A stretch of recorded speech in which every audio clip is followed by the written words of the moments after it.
Good morning, everybody. Welcome, welcome, welcome to our virtual kitten shower. It is nice to see faces, actually. Actual human faces. We don't get too much of that these days right now. So good morning, good morning.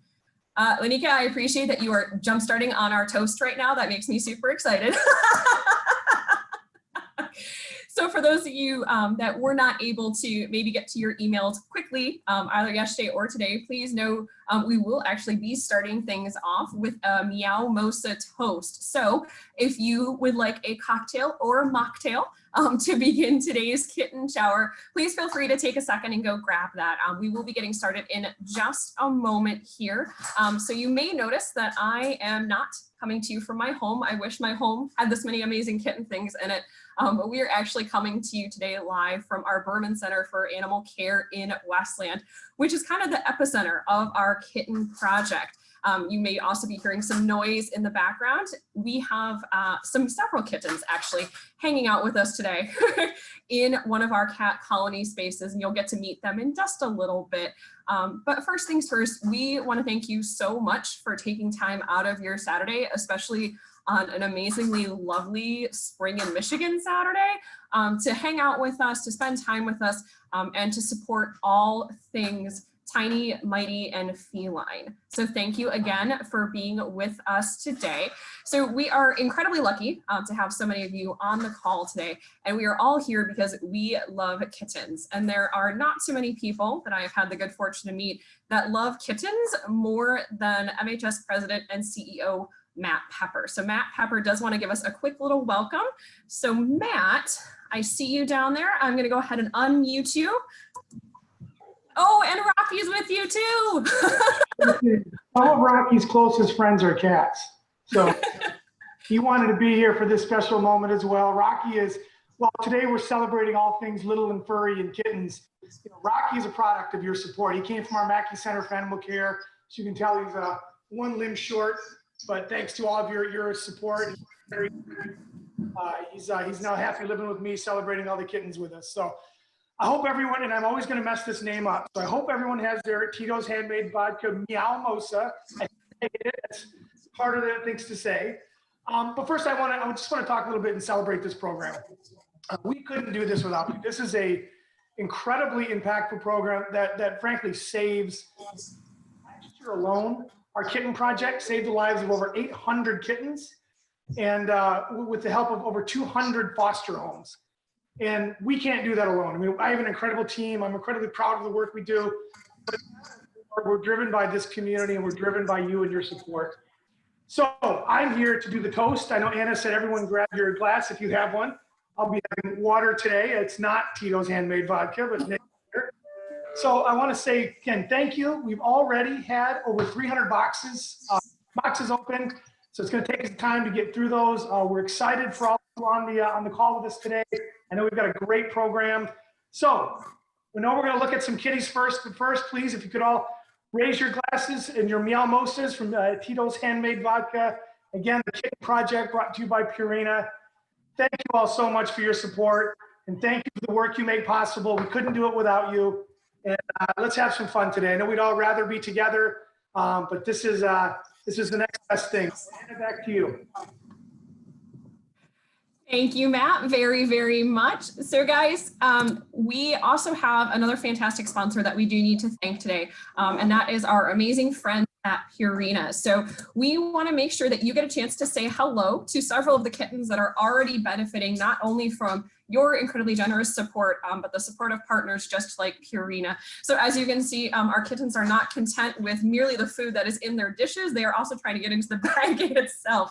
But this is our Purina Kitten Cam featuring some of the kittens that have already benefited from the care of our kitten project. As you can see, they are happy and healthy, active, playful, and a little growly actually this morning. They were not super stoked about getting put in the pen as opposed to getting a chance to run free reign through their foster mom's home. But they will be up and running all day long today, so that you will have an opportunity to see them during the course of the shower and get a chance to say hello, watch their antics. I don't know about anybody else, but there is something absolutely lovely about just watching kittens be kittens. It's incredibly stress for leaving in really a fantastic way to start your Saturday, whether you have your Meow Mosa, your cup of coffee, your tea, whatever it is. All of them are very, very fun. So we also have today for everybody a whole bunch of really kind of cool information for you that doesn't go through just our kitten cam, but also just kind of what we're doing here at the shelters, even though COVID-19 has kind of thrown everybody's plans a little bit off kilter today.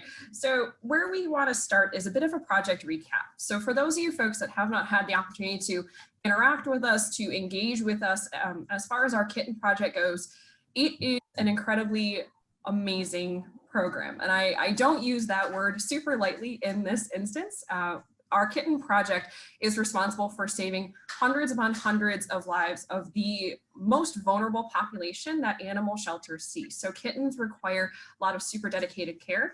They require very specific supplies, very specific medical care, and a lot of support from their community to get them from birth to the point that they can be adopted and find those amazing forever families. So to give you a bit of a recap, I do want to share with everybody some pretty neat statistics. In 2019, you guys can see these numbers are pretty darn impressive. MHS saved 867 neonatal kittens. So neonatal kittens are kittens that would not be able to survive and thrive without human intervention. So they range in age from those that are coming to us just born. Sometimes they're even born in care at our sheltering facilities, all the way up through animals that have been orphaned, either through unfortunate circumstances or something has happened to their mother and they're no longer able to be cared for by mom. 763 of those kittens were fostered by 247 foster parents. If you are an MHS foster, thank you from the bottom of our hearts. You are the only reason that those numbers even exist. It's a really amazing thing that our foster parents are doing. Those of us here in the shelter know that kittens tend to be crazy vulnerable. And so we oftentimes take them home. I actually have my 2 foster kittens are hanging out with me today. You'll get to meet them a little bit later. But our foster parents who don't work for MHS, at least not full time, though many of you are here almost as much as our staff members are, our foster parents make a critical difference in our ability to save animal lives, not just for our kittens, but for all the animals that are coming into our care. So if you still have those glasses available, definitely we are raising a glass to our foster parents for the incredible impact that they are making. So for this year's kitten project, one of the things that we have to talk about is the fact that this is not what anybody by any stretch of the imagination would consider to be a normal kitten season. You're going to hear that word a lot from animal welfare organizations, particularly at this time of year. Kitten season refers to that time when we start to see a major influx of tiny kittens coming into our facilities. With the restrictions from COVID-19, that has impacted our ability to sterilize animals, right? So veterinary services were considered essential, but we were providing primarily emergency care. So one of the reasons that we wanted to have our kitten shower still and make sure that we got a chance to talk to everybody is so everybody's kind of aware we are actually expecting a larger influx of kittens this year than we have in years past because our sterilization efforts were limited in the months leading up to kitten season. So it's a really critical difference for us this year. That also meant that we were limiting TNR programs. Our TNR programs are one of the ways in which we help curb community cat populations and make sure that nobody is kind of over their capacity for care. So that's been really a critical component for our kitten project in years past that has not been able to thrive in the way that we had planned for originally. And our program successes, though, have been really stellar, and we're excited to continue expanding on those. So you've already seen some of the numbers of lives saved, but it's not just lives saved. It's also our community coming together to work on this project with us. We are very fond of the expression, it takes a village, because it really does. So it's not just community members who are supporting us through donations or through bringing in supplies for our kitten registry. It's also relationships we're making with veterinary schools in and around the state of Michigan who are having their students work with us to, but also to act as foster parents for several of our kittens. It is making relationships with other organizations in the area that have the ability to care for kittens. Our bottle babies pretty much require 24-hour care for several weeks. And as you can imagine, there's not a ton of folks who, though they may be willing, can actually make that work for their lifestyle. So we're really reaching out to our community partners to say, hey, we can't do it by ourselves. We really want to do it, but we need a little bit of extra support. And obviously our foster parents, once again, who are stepping up and really making just a huge difference for all of us. It makes such an amazing impact to know that when kittens are coming in to the shelter, no matter how small, no matter how sick, that they've got a chance thanks to an amazing community that surrounds all of our MHS facilities and really takes to heart our mission of compassionate care for animals. So I do also then, want to talk about that registry. So you can kind of see behind me, there's a ton of stuff. So Matt mentioned in his welcome, over 350 boxes and items have arrived at our Westland facility already, which is fantastic. Amazon packaging sometimes leaves a little bit to be desired. We all know this, but you can see behind me, all of these items have been donated by our community to help support the kitten project. So to give you an idea of kind of what you're looking at, behind me, I have KMR, which is kitten milk replacement. It is what we use to supplement feedings for our teeniest, tiniest little babies. It is the closest thing that we can replicate to what mom would feed them. And so as you can imagine, we go through a lot of bottles of KMR. And Lisa, that is actually a fantastic question. You have perfect timing. So we actually, for our bottle baby kittens, can be feeding anywhere from every 2 to 4 hours for several weeks. And so it's a lot of sleepless nights if you're taking home bottle babies, or if you are lucky and have somebody in your life that works off shifts from what you work, sometimes it works out great. It really just depends. But we also have behind me on the walls, we have our blender bottles, which are amazingly handy for mixing KMR. They also help us make formula and things like that. There's also a whole set of, everybody always giggles when I say the name, miracle nipples that are in the cubby next to our blender bottles. Bottle babies are just that. They are fed using little syringes and little bottles. And that is the only way that oftentimes we can get a small kitten to latch and to actually be able to take nourishment in. We've got some fuzzy blankets right behind me there that are amazing and wonderful. Kitten weights. So one of the most critical components that we have for our kittens is making sure that they're gaining weight. And one of the biggest dangers for a kitten is that they're losing weight. So those tiny little food scales you see behind me, normally we'd use them to portion out human food. This time around, we're using them to make sure that our kittens are gaining weight and staying healthy. So if you have an interest in contributing to our registry, and I really hope you do, I know that 350 plus items seems like an awful lot. That is a phenomenal start, and it's going to get us most of the way through the season, but there's definitely still a lot of room for support off the registry. So if you are interested in making a donation via our registry, it's super easy. I'm going to go ahead and share my screen so that everybody can kind of watch me as I go through the process. So we are heading over to Amazon.com. That is where our baby registry is located. So in just a minute, we will go ahead and drop that Amazon link into the chat, and then you'll be able to access the registry from there. You can ship it directly to us here at our Westland location, and it just makes everything nice and easy. Our staff has had a ball going through and opening all of the boxes and doing all of the fun things. It is kind of like Christmas when everything starts coming through from the registry. So the next thing would be, from our registry, we know that not everybody is comfortable sending us items, or perhaps really wants to send us something that is going to be something that does the most good. So one of the easiest ways for you to do that, if you are in a position to do so, is to send MHS a monetary donation. So we know that not everybody is in a position right now to be able to do that, and that's totally fine. But if you are able to do so, I'm going to go ahead and drop it into our chat. There is a website that you can head to today, and as a special incentive, hi Nuggets, the person who is able to provide us with the largest monetary donation between now and 12:10 is going to get the opportunity to name this little kitten friend. So she is a female, just about 6 weeks of age, and she needs a name. So I'm going to go ahead and drop that link into the chat right now. And again, between now, it is 11:48 according to my computer, and 12:10. If you are able to give a monetary donation, you will be able to enter to win the opportunity to name this little fuzz. So give me just a moment, folks. I'm going to go ahead and drop that into the chat. And while I do that, we're going to switch over to our Purina kitten cam so you can watch the kittens go crazy for just a minute.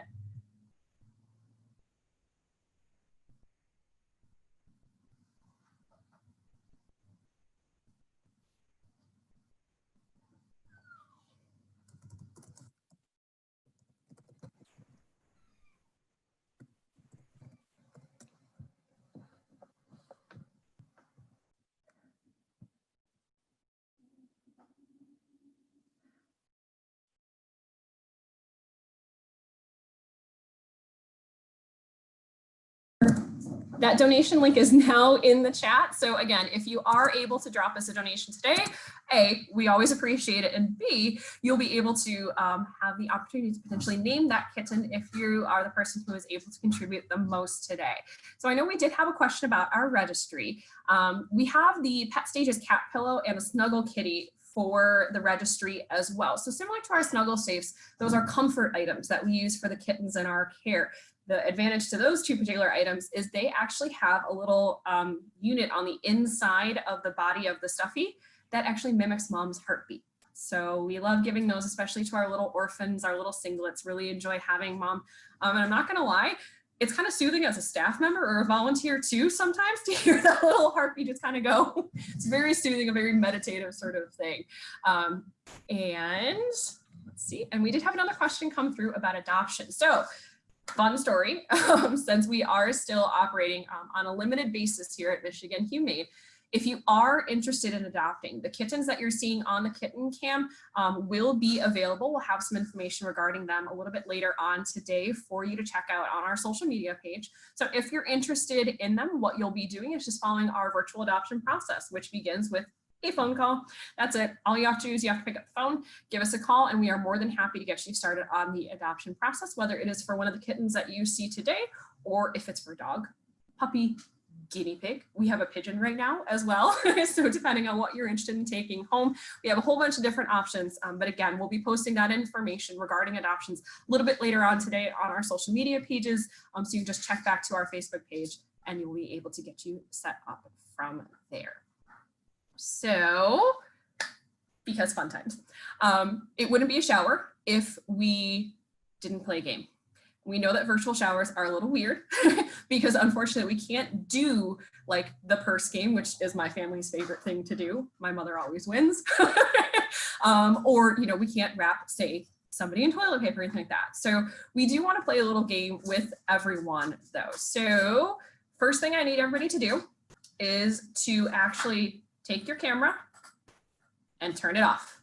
So the only images that you should see are me and then our little Purina kitten cam in the corner. So if everybody can turn off your camera, if you're using your desktop version, there's a little stop video button in the lower left-hand corner. If you're on your mobile phone, if you go hover over your little taskbar inside of Zoom, it'll let you turn off your camera as well. So I'm gonna wait for everybody to turn off that camera. Now, this is not a mandatory game that you have to play. We just thought it might be kind of fun to give everybody an opportunity to play a little game with us. And so I'm going to read the rules to you, and I apologize that I'm reading them to you, but I don't want to mess this up, so I am going to read directly to you. We are going to be playing a little bit of a scavenger hunt game. And what we're going to do is, as everybody has their camera turned off, I'm going to give you an item that you need to go locate somewhere inside of your house. Then when you come back, you need to come turn your camera on and drop a note in the chat that says, "It's me." I'll be able to see it as you drop your note in the chat, and I'll ask you to turn your camera on from there. And our person who comes back is going to win that round. Does that make sense to everybody? So Anna, I'm kind of a beginner here and I really want to win this game. Hi everybody, I'm Eric at Michigan Humane. I do want to win. So so I look for the item, and once I have it, I type "got it" and turn on my camera. Yes, type "got it" into the chat and go ahead and turn on your camera. So the first person who gets it in the chat is going to be my winner, provided you have the item in question. So don't type "got it" and then turn on your camera and you have the exact opposite of whatever it was that I asked for. Make sense? Oh yeah. Okay, I got it. Okay.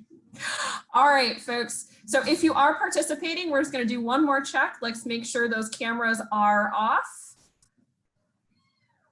And the first, oh my, that was a very sassy kitten meow. Did you guys hear that? So the very first item that we are going to ask folks to go and find for us today is blanket. Can be your pet's blanket, your blanket, doesn't matter. Go grab me a blanket and bring it back. Oh, that was so awesome. Okay, so is it Jessica Para? Is that correct? Do you want to go ahead and turn on your camera so we can see you? Oh, there we are. Fantastic. All right, so Jessica wins our first round. Nicely done, everybody. I'm a big fan of blankets, even when the weather is warm outside. Anything snuggly makes me happy, and it makes my foster kittens happy. So, all right, guys. So for round 2, let's go ahead and turn those cameras back off, please. Everybody off. All right, now it would not be a kitten shower scavenger hunt unless I asked you to go and find your favorite kitty cat toy. So go grab your cat's or dog's favorite toy and let me know in the comments once you got it. Do I have Sandy? Sandy, no last name? That is adorable. All right, so Sandy, you are the winner for round 2. Thank you. Thank you. I think I got myself unmuted. Oh, there we go. Thank you, Sandy. All right, folks, cameras back off, please.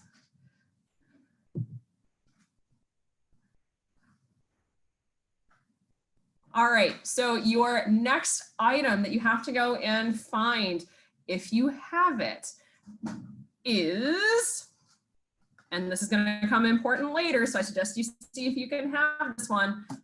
Does anybody have a notebook nearby that they can show us? Lanika, are you my first one? Do you have your notebook there? Oh, I see it. Fantastic. Yeah, I totally had it. I couldn't type that fast. Ryan had it really fast too, but we're like, we got to do the typing first, right? All right, everybody's got it. All right, I'm going to get this next one. All right. So, ooh, sorry guys, I had to adjust my seat there a little bit. I'm actually sitting on the floor to talk to everybody today because it was a little bit easier. All right, so in addition to your notebook, something else that you're probably gonna want for a little bit later on today is your pen or pencil. I gotta type. Oh. Do I see, oh, Tom Shea, let me see your face and your pencil. Oh, there it is. You got me excited when you said Tom. Nicely done, guys. Nicely done. So we do have time for one more round. And let's see. And Mr. Matt Pepper, are you still on the call with us? But when I was younger, I had a cat that lived to be 20, the name of Pogo. And the name was Pogo because she would jump from the floor to the second bunk where I slept and was just always with me, always by my side. So I'm going to go with, how about, oh no, I'm struggling here. Your favorite treat? Because I used to give her these little treats. So. All right. Oh. Cat treat. I got to find one of them. Hold on. Preferably a Purina treat. Ryan, do you have yours already? Like sitting right there? Oh, we got to give that one to Ryan, guys. So sorry. That was fantastic. Ryan did like homework. This is. I know. Did you read my notes? Like, did you get a hold of my notes? Pre-assembled stuff. We must have chatted before they started. All right, guys. I hear you, Sarah. I'm also disappointed. I know, right? I know. Well, so I'm not gonna lie to you guys. I could actually play this game all day because it's so much fun to see what everybody has at their house, like all of the different blankets. I was not expecting that large of a variety of blankets. That was awesome. All right, folks, thank you so much for participating in this scavenger hunt. Even if all you did was watch and giggle at everybody trying to get all of their answers in quickly. We just, like I said, something about being able to be in the same room with each other for this type of shower has a great benefit to all of us. We can laugh and chat and all that sort of stuff. So we're just glad that we could hopefully bring a little bit of a smile with our shower game during our virtual shower as well.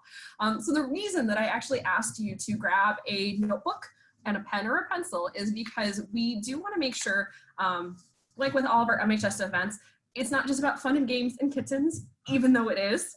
We want to make sure everybody has an opportunity to learn something as well. That's always one of our big goals, is to make sure that we are providing educational opportunities to our community and kind of giving you some insight into how we function as a facility, how our programs work and all that sort of stuff. So we actually have the benefit today of having a really fantastic presentation from one of our directors of facility medicine, Dr. Clarissa Funke, who leads up our kitten project. She is the kitten guru, the kitten maestro, basically any word that you can think of that means like the top of the top. That's what Dr. Funke is as far as kittens go for all of us. She is the one that all of us call when we're having a kitten concern. She is the one. I see a lot of our staff members who are on the call are nodding. She's the one. So we do have a quick presentation from her that's going to give you guys just a general baseline, an idea of when we talk about kittens, when we talk about kitten care, what exactly does that mean for all of us and how does it work? So I'm going to go ahead. I am going to share my screen and we're going to just make sure that our audio sounds good. While we're looking at kittens, wasn't there, I believe there was like a raffle or something like, oh yeah, there was a raffle. And then they went ahead and drew that, and sort of the fee waived kitten adoption, and winner of the raffle is Ryan. So Ryan, not only did you have all your stuff sort of assembled and ready to go to show everybody, you're also our winner. So we'll go ahead and we'll get in contact with you. Congratulations.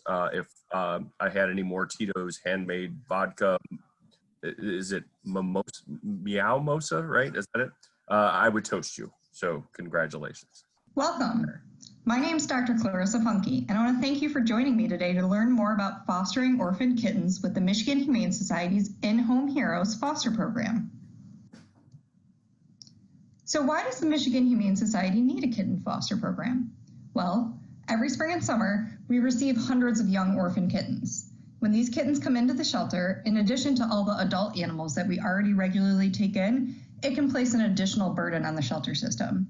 Kittens also have some unique needs that make it difficult for us to care for them in the shelter.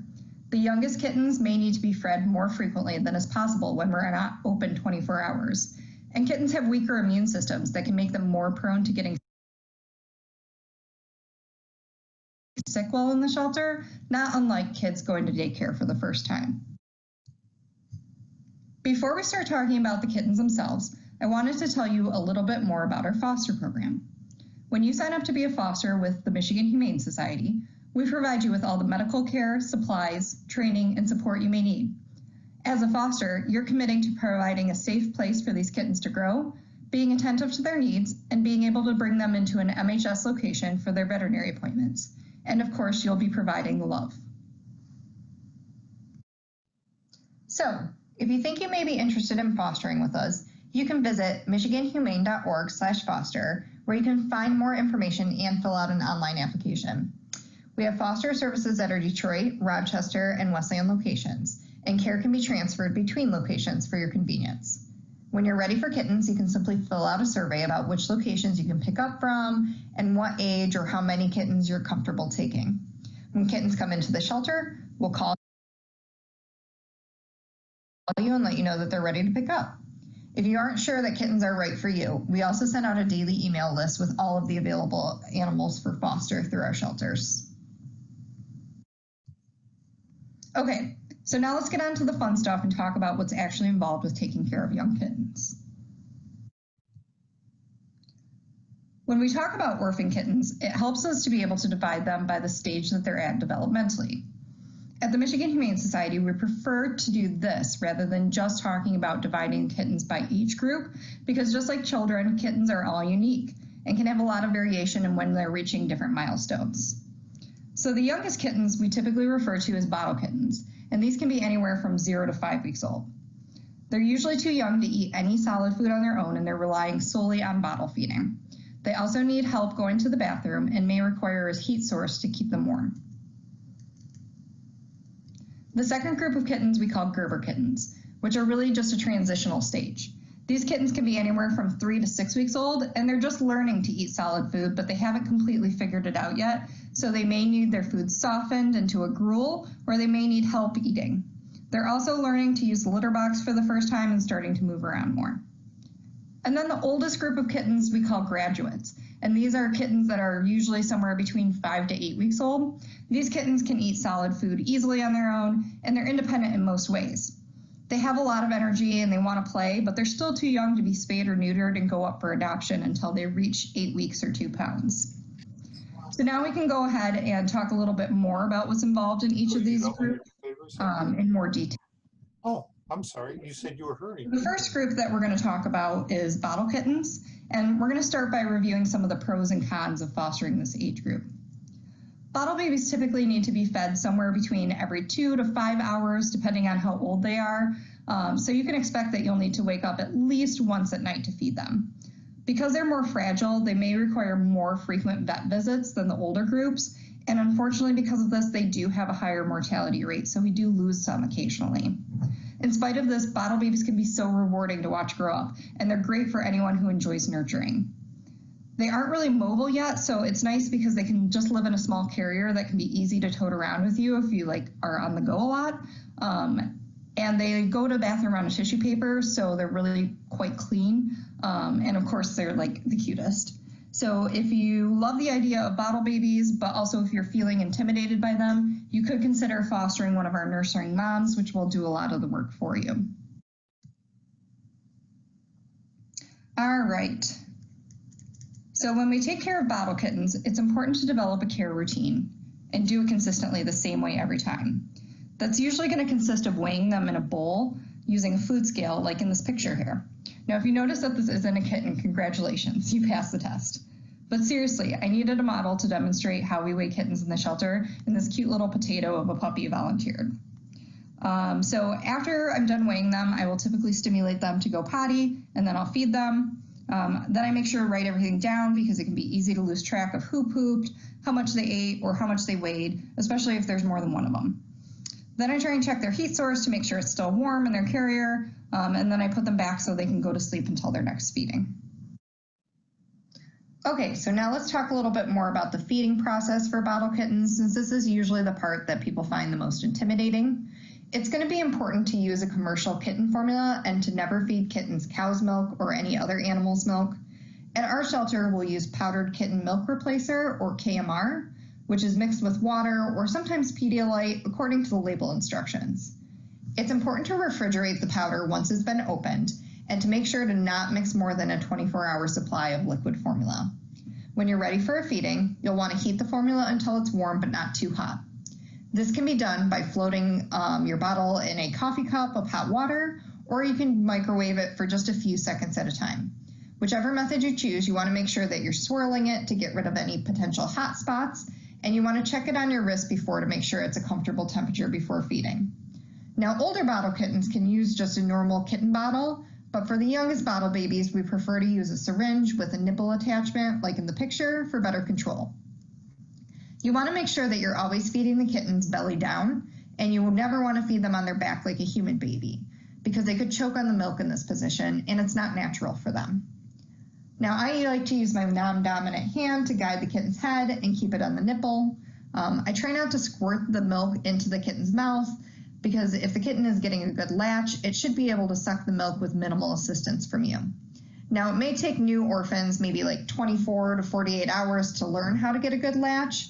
While they're figuring it out, I'll encourage them by very slowly dripping just a little bit of milk onto their tongues from the nipple. After a few feedings this way, a light bulb will usually go off, and then they start to latch and pull the milk out of the bottle on their own.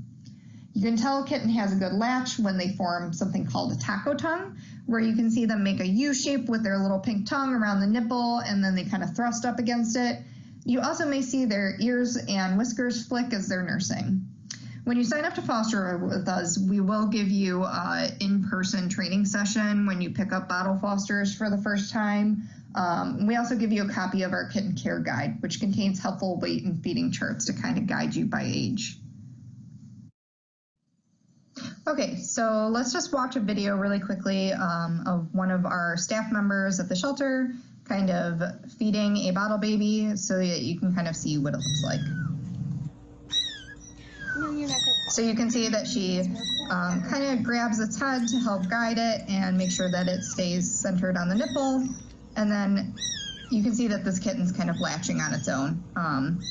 So she is applying minimal pressure with her thumb on the end of the syringe, but the kitten is actually doing most of the work on its own. So it is actually moving the syringe plunger down. And then as soon as it's ready to be done, she just lets it release. She doesn't try and force it to keep eating past when it's trying to give an indication that it's full.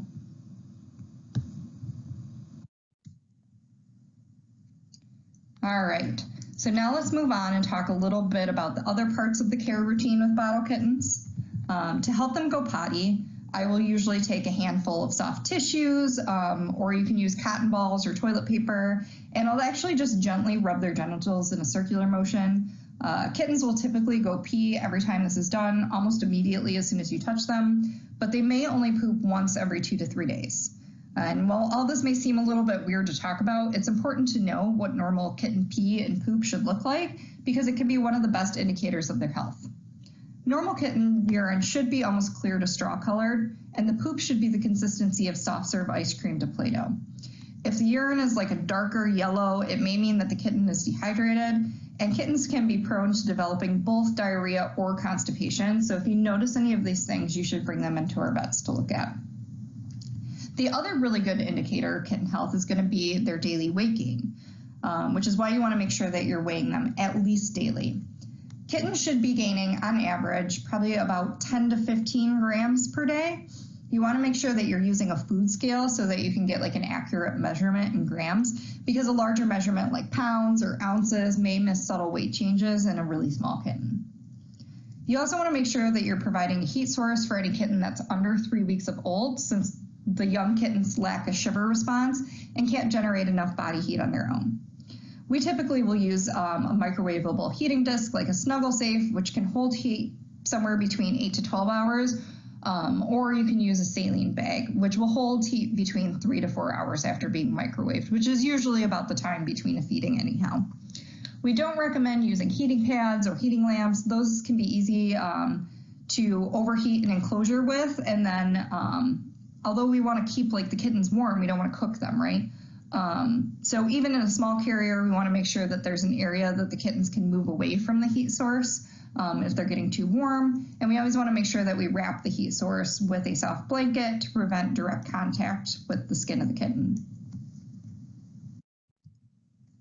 Okay, so now we're kind of going to move on now and talk about Gerber kittens. We'll start with the pros and cons again. So these are the 3 to 6 week old kittens that are in transition and sort of just learning how to eat solids. And since solid foods will last longer in the GI tract, they no longer need the nighttime feedings. So these can be a really good choice for those of us that struggle with getting up in the middle of the night. The trade-off is that the softened liquid food diet is kind of stinky. And Gerber kittens are messy. They're young, so they don't really clean up after themselves like they would if they had a mother kind of doing it for them. So you really need to be prepared to step in and be the mother and devote a significant amount of time to cleaning up after them. They're also just learning how to use litter pan and move around more, so they kind of lose their portability and they're starting to need like a larger area than just a portable carrier. They're less fragile than the bottle babies, although with the diet transition, they can still struggle with diarrhea a little bit and illness, and occasionally we do lose a few out of this group as well. Okay, so this is what a typical Gerber kitten housing setup would look like for one of our fosters.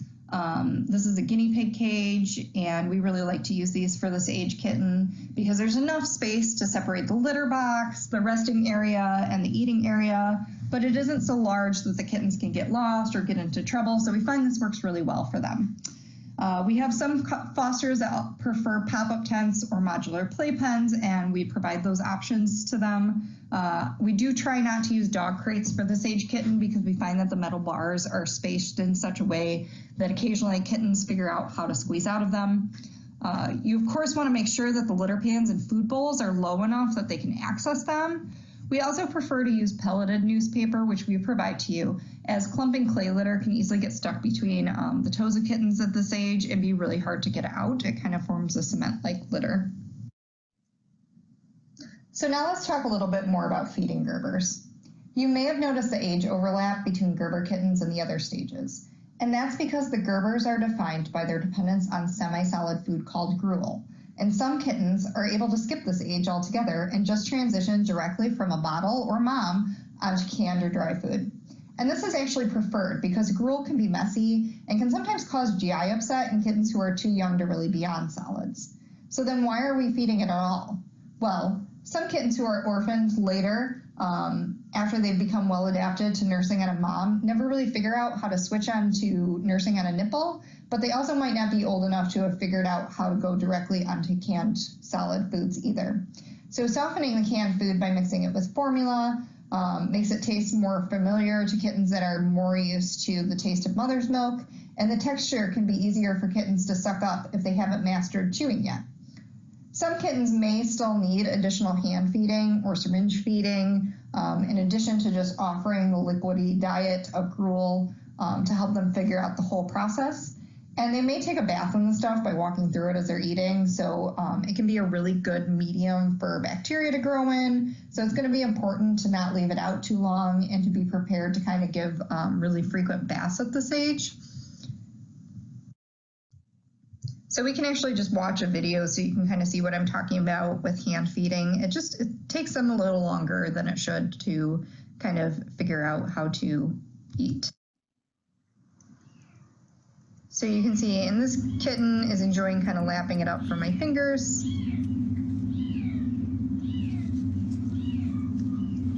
It's right here. It's right here. But it can't really figure out how to eat from the bowl yet. That is not where it is now. You are just... It hasn't really formed a solid association in its brain between food coming from the bowl yet, so it's just kind of experimenting. It's right here. So I'm just kind of using my fingers to guide it to the bowl and find the food. And you can kind of see how this can become a messy process really quickly too.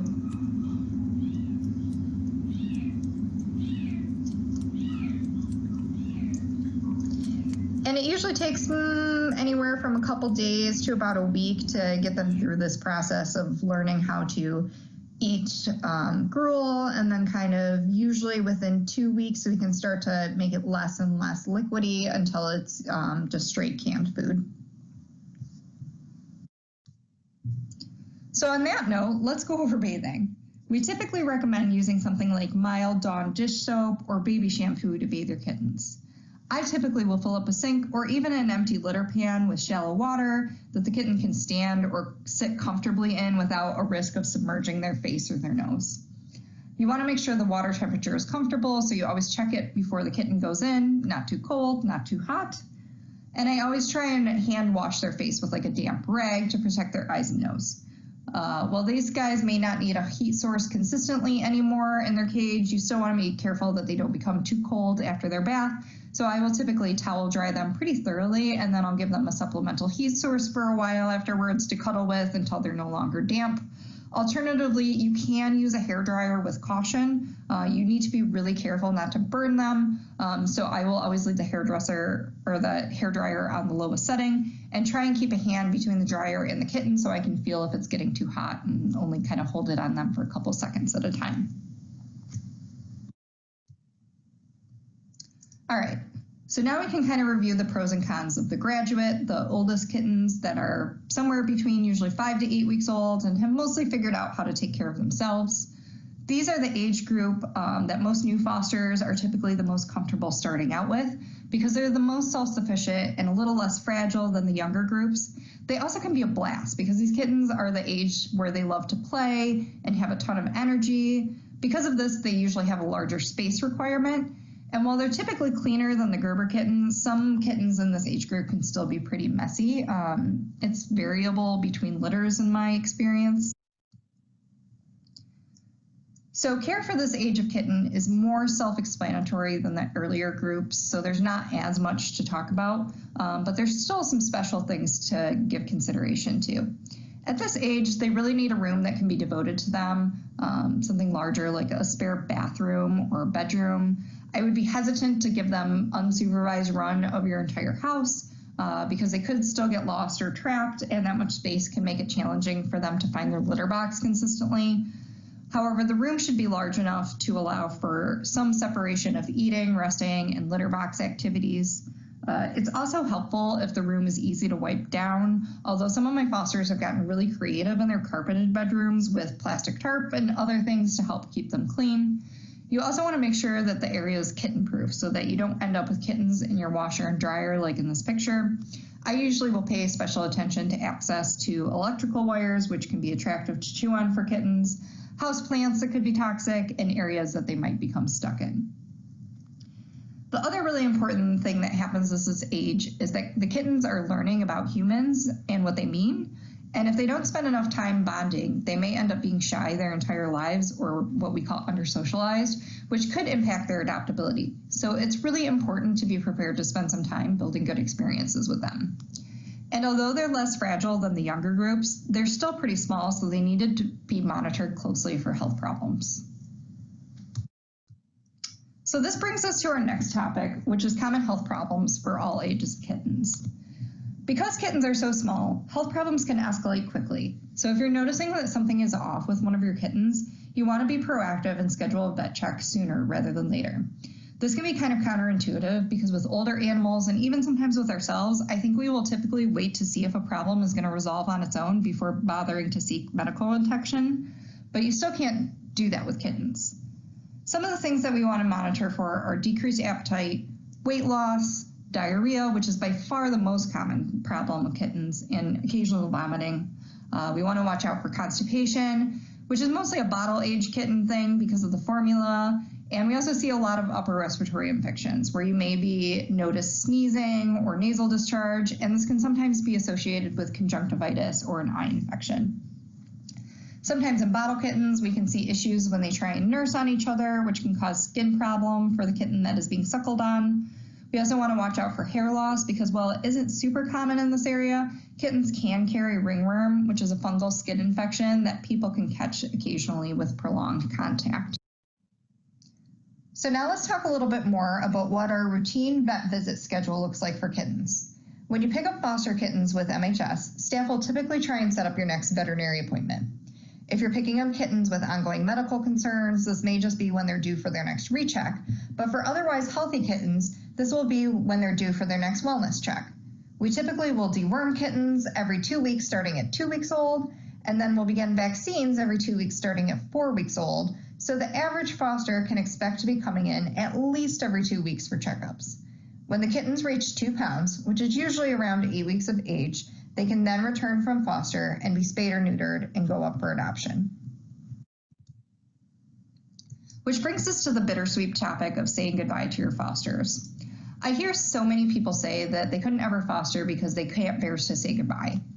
It's important to remember that saying goodbye isn't a negative thing, and this is how you save their lives. And so goodbye should be the goal. Our orphan kitten program saves over 900 kittens every year, and this simply wouldn't be possible without fosters who were brave enough to share a little piece of their heart and then say goodbye so that they could help the next kitten in need. So if you're interested in becoming one of our in-home heroes, you can sign up at michiganhumane.org/foster. And if you have more questions about caring for kittens or our foster program, I'm directly available after this for a 15-minute question and answer session. Thanks for your time. All right, everybody, we actually do have Dr. Funky with us today for a Q&A, but 2 points of business that I would love to get to before we have Dr. Funky. So if you do have questions for Dr. Funky, you can go ahead and drop those in the chat while we go through these next little bits. The first of which is, we did mention earlier that one of our kittens was eligible to be named by somebody who has joined us today during our virtual shower. And I am incredibly pleased to report that we do have a winner. So we actually had 2 kittens available for naming. If you follow us on social media, the first one you would have seen is an incredibly cute little black kitten. Looks just like this. And her name by popular vote is going to be Luna. And for any of you that know me, you know black kittens are my favorite. So little Luna here is going to be available for adoption in the coming week. She's not ready just yet to find that forever family, but she will be awfully soon. And our other little friend, our little gray kitten from, where are you going? Oh, whoever adopts Luna clearly has to be a pirate. Do you want to, oh, you gonna go? Here we go. No worries, guys. I got a playpen right here. And our second kitten that we introduced you to earlier, our little gray kitten friend, was feeling a little shy, so I didn't have her come back out. But we would love to give a huge shout out, a thank you, 4 paws all in the air, to Dorothy, and I'm going to get your last name wrong, so please correct me. Is it Heitjen? Who has contributed the most towards our kitten project today, for which we are so grateful. So Dorothy will be reaching out about what you would like to name your little kitten friend in just a moment. So to keep an eye out from a message from MHS shortly. All right, so Dr. Funky is here and available for questions today. So let me see. There she is. All right, everybody. So we're going to say hi to Dr. Funky, who is actually in the cat condo just on the other side of me today. So Dr. Funky, what we're going to do is, as folks are dropping the questions into the chat, I am going to go ahead and send them over to you to answer, okay? So let's start here. And so the first question that we have is actually a question that we get pretty often, which is, if you work full-time, are you a good candidate to be a foster parent? I would say that probably depends on the age of kitten that you take, and kind of what your work situation is like. So certainly some people that work full-time can take any age kittens if you have a workplace that is foster friendly. So we work with a couple different organizations that are really into allowing foster animals. So that's something that you would want to check with your employer ahead of time. When you have bottle age kittens, they're actually quite portable. And when I'm fostering my kittens, I kind of take them everywhere with me because they can just live in a little carrier that you can tote around with you. They don't really move around or anything yet. We have fosters bring the pop-up tents with them to work and put their pop-up tent every day when they're getting a little bit older, with a little kind of like baby carrier where they carry like a little bit of litter and a food and water bowl in and can set them up. But if you have an employer that is not foster friendly, which that can be the case too, I would recommend sticking with the older age kittens. So the graduate age kittens, the 6 to 8 week old kittens, can usually go like a full work day without having to be fed that frequently. So that's a really good age group for people who work full time.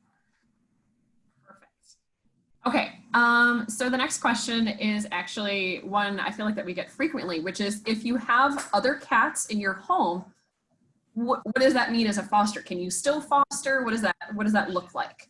I would say that most of our fosters have other cats in their home. We do recommend keeping them separated from your regular fosters, which again, at the bottle baby stage is quite easy because they just live in a carrier.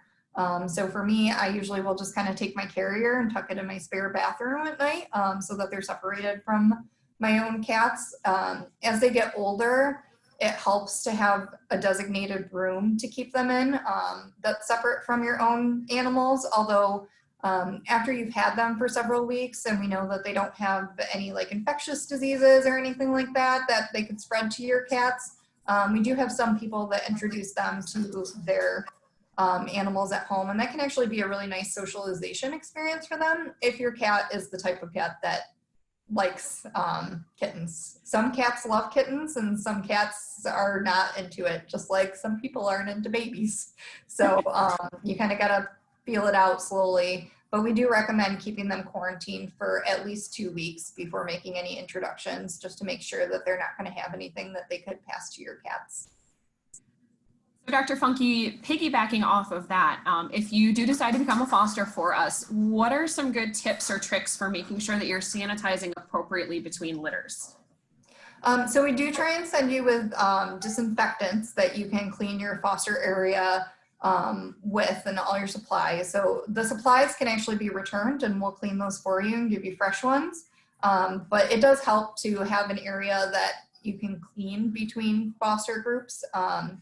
So like either a tile floor, like a laundry room, a bathroom, or a bedroom that has like wood floors or something that can be wiped down with a disinfectant is preferable. But as I said, I do have fosters that literally have gone to like a hardware store and bought like the giant plastic tarp that you would put down if you were painting, and they leave their room like that. And then they can just wipe down the plastic tarp in between fosters and do it that way. So it's kind of variable. It depends on what age kitten you're taking. If you have like a younger kitten that's just been in one of the like guinea pig cages, those are obviously a lot easier to clean. But the older the kitten, the larger the space, the more wiping down there is to do after. I am one of those people with a tarp. It saves my life every time, guys. All right, and then we had a second question asking about kittens and children. So is there a particular, if we have young children in the house, would kittens be a recommended type of foster? Does it really depend on the child in the home? What are your thoughts around kittens and fosters? Yeah, I think it depends on the personalities of the children. I also think that it depends on the supervision level, right? So I have small children and I foster, and my kids who are toddler aged have even enjoyed helping me bottle feed my kittens. But I only do it with like complete supervision so that I can make sure that no accidental injuries are going to happen, especially, you know, like a 3-year-old could do something completely unintentional. So I always make sure that, you know, like if they're interacting with the kittens, that they're doing it in a safe way where I'm holding the kitten and they're maybe just petting it, or they're helping me like hold the bottle. But I never just kind of let them loose with the kittens. Older age kids could probably be a little more involved. Gotcha. So folks, that's all the questions that have been dropped in the chat. Is there anybody else that has an interest in anything else Dr. Funky might be knowledgeable about? It doesn't have to be just about fosters. If you want to know kind of what kitten care inside the shelter looks like, we are more than happy to chat about that because it's some of our favorite topics.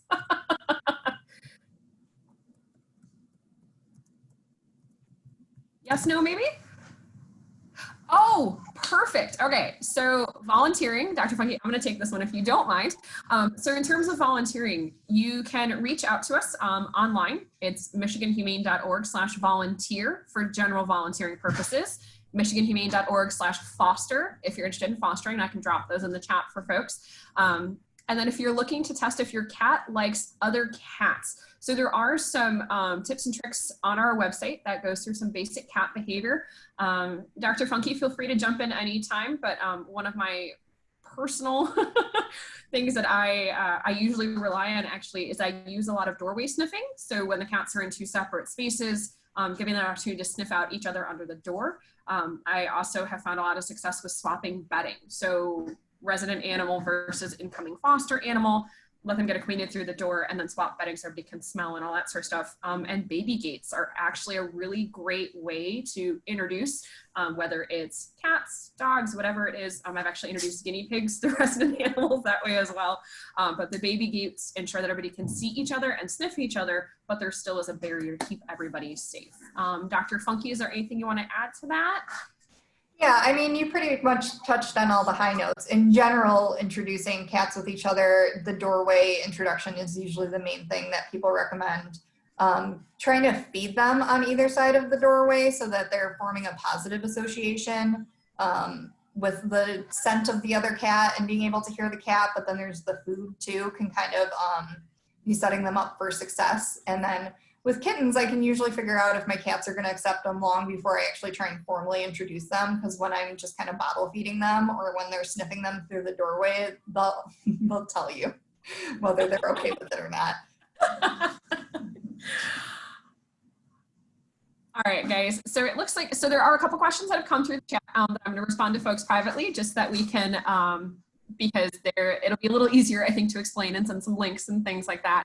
Now, I know that several of you have had questions about adopting the cats or kittens that you're seeing today, or just adoption in general. So right now, we are doing still an adoption by appointment process. So like way back at the beginning, when I was probably talking too fast and a little weirded out by seeing all of you in little grid tiles.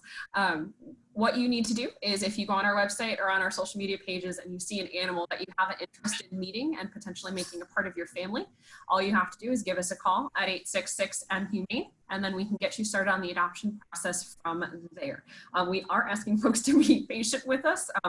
virtual adoption is still relatively new for all of us, and it is not, to be perfectly honest, our preferred way. We like seeing people and actually having you in our building and hanging out and being able to chat. So give us a little bit of extra time to make sure that we're returning all those phone calls and things, but 866-MHumane is how you would access us for adoption purposes.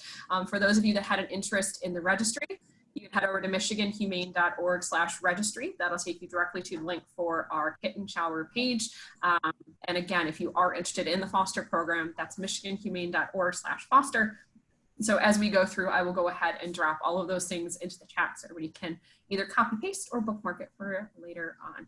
So if there's no more questions for Dr. Funky, then I think she is good to go. Thank you. Bye, everybody.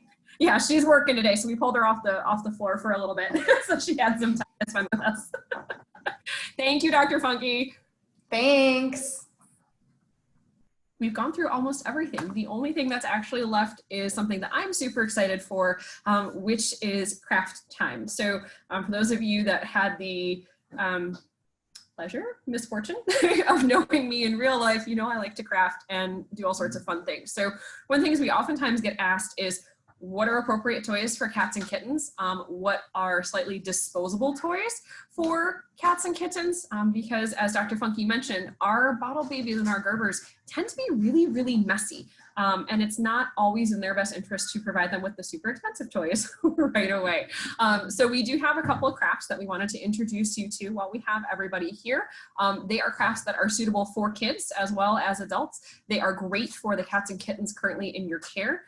I actually have a stockpile of several of them at my home for when I have fosters. And like I mentioned, they are disposable. So you can either hang onto them or you can swap them out between litters and things like that. Again, part of that sanitizing piece is making sure that everything is able to be disinfected. So we just want to give you a chance.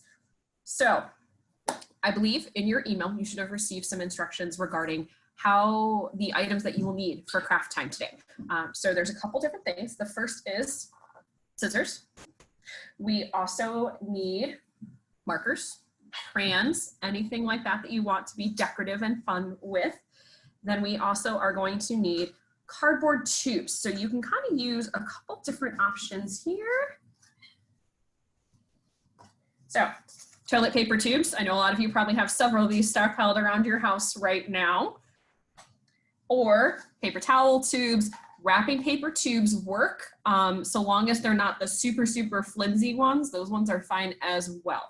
And then for one of the crafts, we would strongly recommend having something that makes noise that can go inside your cardboard tube. So it could be a little bit of everything. Dried beans work really, really well. Seeds work well, provided they're not so small that your cat could accidentally swallow them. For my particular craft, I'm actually using cat kibble. It was easy and convenient. And this way, if one of my cats gets a hold of it and breaks it open, nothing that's gonna make them sick, and it's still gonna make noise while we play with the craft. So I promised you these would be super easy. So even if you are not a crafty person, I promise that your cats are going to have fun toys to enjoy. So we're going to take our cardboard tube. These can be any size really for the toy. It doesn't really matter. So the one that I have here is just a standard toilet paper tube.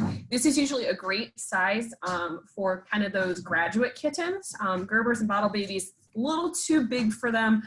Some of our bottle babies would actually fit right inside of it. So we recommend this size for a little bit larger kitten. If you're dealing with smaller kittens, if you happen to bring home some fosters or some kittens of your own that are a little bit younger, you can just chunk it up into little pieces and then proceed with the craft in the same way. So again, crazy easy. Cats love things that make a little bit of noise.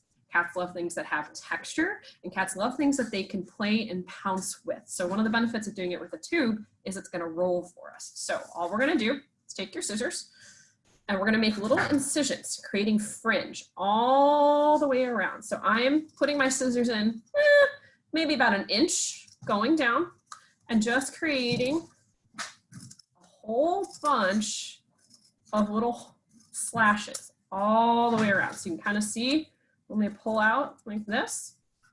And we're gonna do that down both sides of our tube. So I have a finished one here. Ta-da! So you can play with this in a couple different ways. you can actually take, because of the size of the tube, if you have a round jingle ball, you can actually take that jingle ball and put it on the inside, let the cats play with it, they run around with it, they do all sorts of fun things with it. You can also, if you feel like it, if you have cardboard bags or like little paper bags, like lunch bags, you can twist them up on the inside and have them come out either end as though it was like a candy wrapper. You can also, if you want, add fun things to this. We've done these sometimes with string or with ribbon. Again, making sure the cats are supervised when you have those, because we don't want to run into any issues of somebody swallowing something they shouldn't. Or you can just leave it as is. They make really great noise and they're a lot of fun. So I'm actually going to toss this into our Purina Kitten Cam playpen. We'll see if any of the cats have any interest in playing with it today. So the second thing that you can do with your cardboard tube, which looks like I'm sitting on mine. So if you take your standard cardboard tube, if you fold in your ends, you can actually run a piece of tape right over the end here and fill it with your kibble, your beans, whatever it is that makes the most sense for you that you have readily available in the house. Again, this is not meant to be go out and buy things to make toys for your kittens. Kittens are sometimes the happiest if all they have is just balled up pieces of newspaper or magazines and sometimes some feathers. Like, kittens get super excited over very, very small things. You don't have to go crazy elaborate with it. So for this particular toy, I am not sealing the ends because what I want is when my cat plays with it, it's gonna make noise, right? I've decorated the outside a little bit. It's got some hearts, fun part for the kids to do, very soothing for me to do as well, very late at night. But when the cat plays with it, the idea is we want them to engage with the toy. We want them to bat it around and do all sorts of things.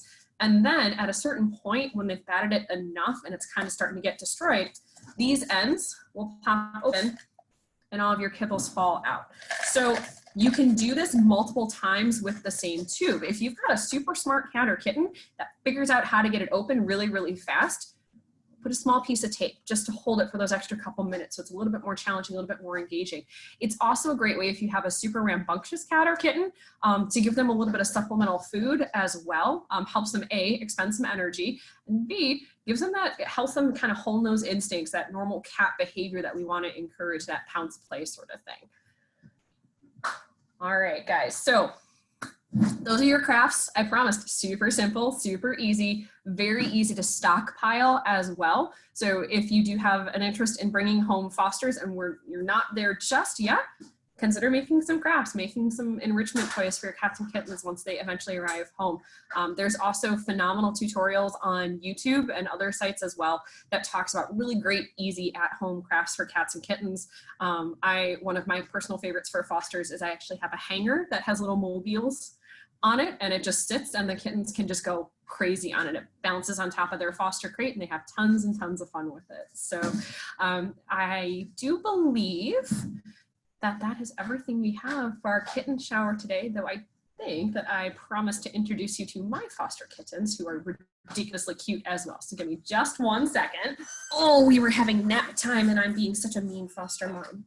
So everybody, just to give you an idea of the kittens you're having an impact on, not only our Purina Kitten Cam friends, but this is Honey and Bee, who are also being impacted by all of your donations, by your support, by your willingness to take the time out today, join us for our kitten shower, support the Kitten Project and our kitten program.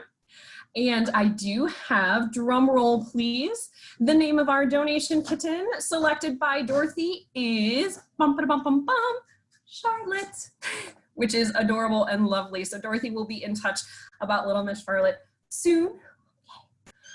I know it's lunchtime for these guys. I have a feeling that it might be lunchtime for several of you out there as well. So thank you again for joining us. We will drop that link information into the chat bar right away. And you guys have a lovely day and a lovely rest of your weekend. Thank you again for joining us.